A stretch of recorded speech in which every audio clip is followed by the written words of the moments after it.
Hello friends, welcome to another video. Today's review is An Enchantment of Ravens by Margaret Rogerson. See if I can get that all the way in, nice and neat. And it's got the main character Isabel and of course some ravens. If I open it up, you see the whole thing. It's got the ravens and whatnot with her.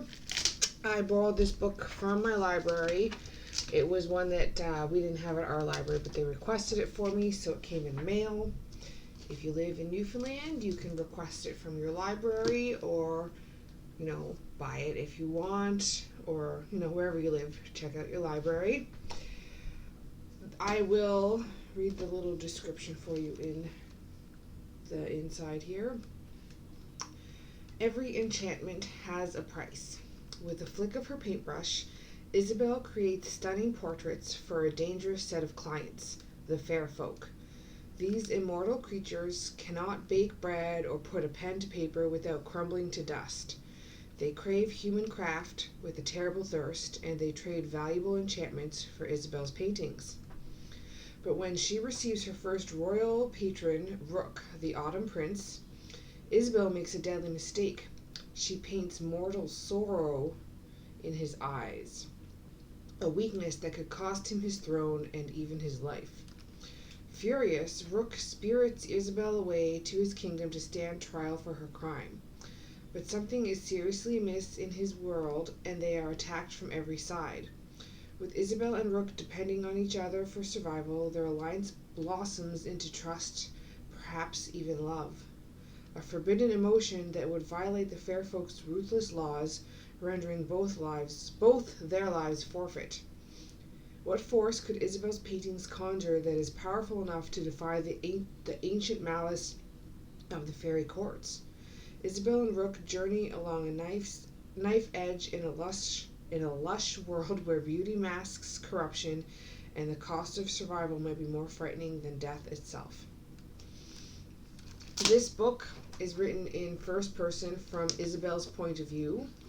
There's only a few serious main characters. Obviously, Isabel and Rook, and Isabel's home. They live in a human village inside, well, I guess just outside, like in between the fairy kingdoms, fairy courts. But it's not in the normal world. Our world is separate, like you have to journey to get to the real world.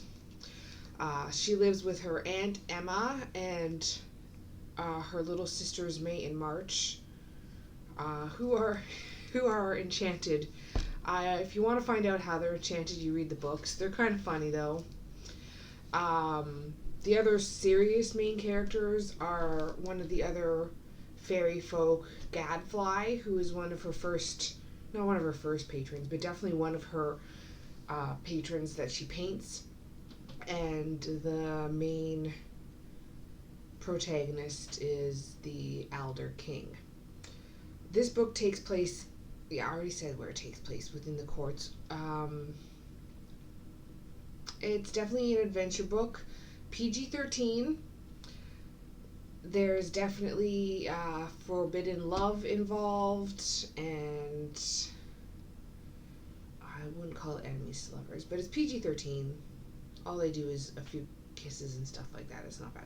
I absolutely loved the writing in this book and the character growth to see Isabel and Rook change, and the way Gadfly,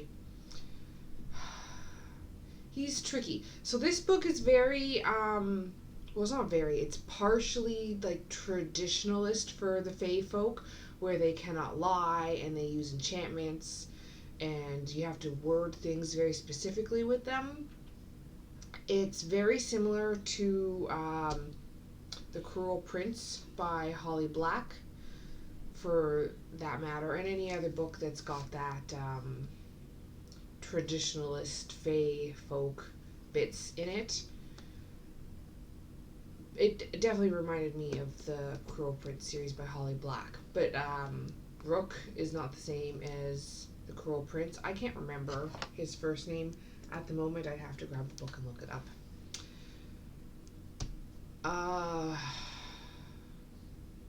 There was a few plot holes in the beginning, like where you're reading it, you're like, well, how does that fit in? But then, like, she fills them in later in the book. I don't remember any that stood out to me as that she didn't fill them in.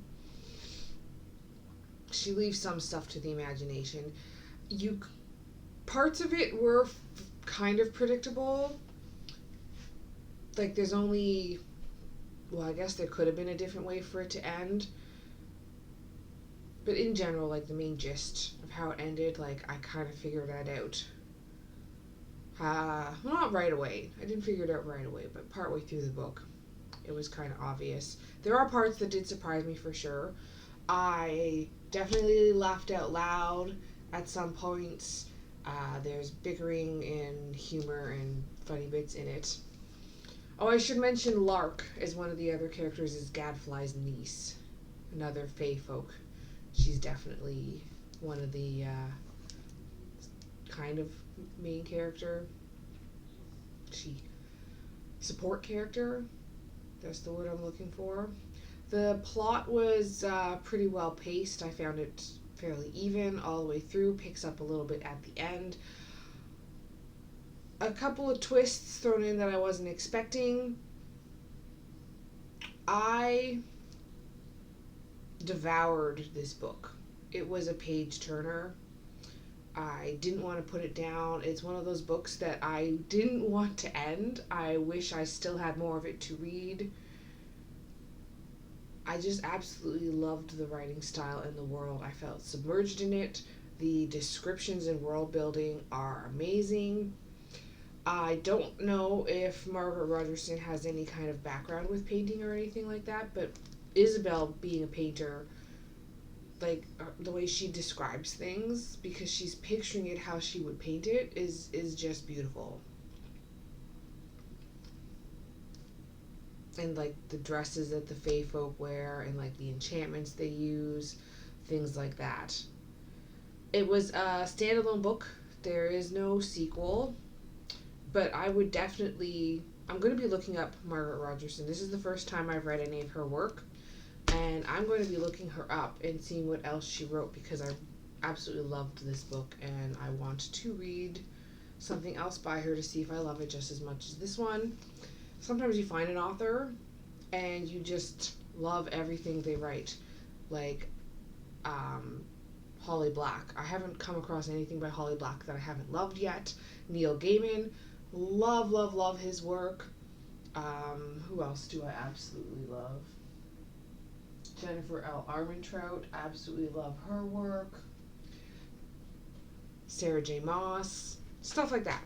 And I'm wondering if Margaret Rogerson will join that list of authors that I absolutely love. I will give this a solid 5 out of 5 stars. Highly recommend it. I definitely want to own it. Brought it from the library, so now I have to go out and buy a copy because I want to read it again. I absolutely want to read it again. I was in love. I loved the writing. I loved the world. I was immersed in the fairy world with Isabel on her little adventure. The characters were complex.